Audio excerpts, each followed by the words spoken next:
You don't want to know how we feel. Some people ask you to express your feelings. They don't mean your actual feelings. They mean the feelings that they want you to have. Because people can't deal with dark or scary or weird. They want you to smile and say, yeah, I'm fine, everything's great, because then they can just go on with their lives and never think about you again.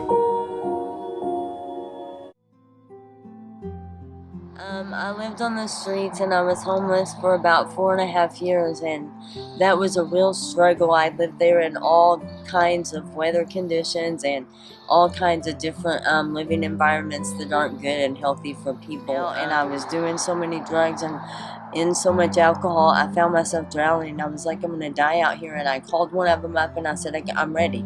Since I've been here, it's just been a beautiful life and safe, secure, happy, loved, and so great. And I've never experienced anything like this. The love, the kindness, the joy, the peace, the growing in Jesus and in the Lord and God. It's just beautiful, and it makes me feel safe and secure and happy that I finally found a life where I can live without being hurt or broken or abused or treated badly. That you have a strong support system that comes together to try to help you succeed in life and help you get through those struggles that have brought you down. And they just are there to help you. They give you an accountability partner. They give you mentors. They give you classes. They give you help and support. They have your back. It's just a beautiful place to be. So when I was a child, I started smoking cigarettes at a real young age. I was addicted to them by the time I was 5. And I remember being 6 years old, my dad taking me down to the Maybell Bridge downtown, telling me to get out of his truck. Told me that if I didn't stop smoking cigarettes, I'd be a homeless bum, just like the bums underneath that bridge. I remember about 8 years ago or so, I laid my head under that bridge for the first time, believing the lies of the enemy. Just believing all of them. And I stayed there stuck because I didn't think I could come out. So that motel back there, about 8 years ago, roughly, I came through here homeless, falling apart. My son was just ripped from me by my boyfriend, ex-boyfriend. Pastor Dixie put me in that motel and wanted me sober, and I couldn't do it. I had to go back around that mountain, I came back again. He put me back in that motel. We tried again. I had to go around that mountain again and again and again. Now to see this motel being raised up for something that God can make good, and me getting to be a part of that, that's amazing. It's amazing. Wings of Freedom and God's Shining Light are so relevant for such a time as this, and crucial for so many Tulsans and others. Right before God's Shining Light, I was homeless, living in a grass spot and sometimes under an overpass bridge. Those of us who have been homeless know it's not just the lack of shelter you face. You often face those who refuse to treat you with human dignity.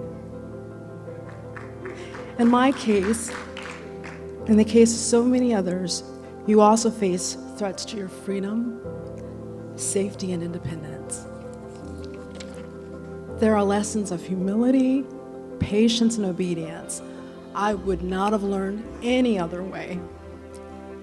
I knew God knew the time and the way He would deliver me.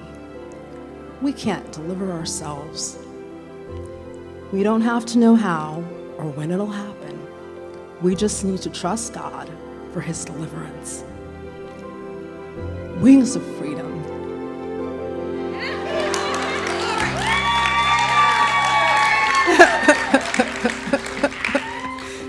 Immediately meets the client's physical needs and then walks alongside the client to help with spiritual growth. Leadership expects the best of us here. They encourage each individual to flourish. They support the healing and restoration of each individual and family unit. The restoration of my vessel and living pure were supported here at Wings of Freedom. I also received economic stability and independence, including freedom from homelessness. Yay! Others have received restoration from incarceration or drug or alcohol addiction. No matter what challenge you're facing in your life, you can find a home at Wings of Freedom without judgment. I'm thankful to Pastor Dixie and the entire amazing Wings of Freedom and God's Shining Light team for giving me true coaching and honest feedback, which started the moment I walked into the warehouse. Love y'all. Woo! Our responsibility as clients during the 6 months program is to identify any wounds or hurts we may have. Then we can use the infallible Word of God to develop an action plan to work on our behavior and our character. Lastly, Hillsong has this great song, Oceans. It's great because it encourages obedience to God and being directed by the triune God.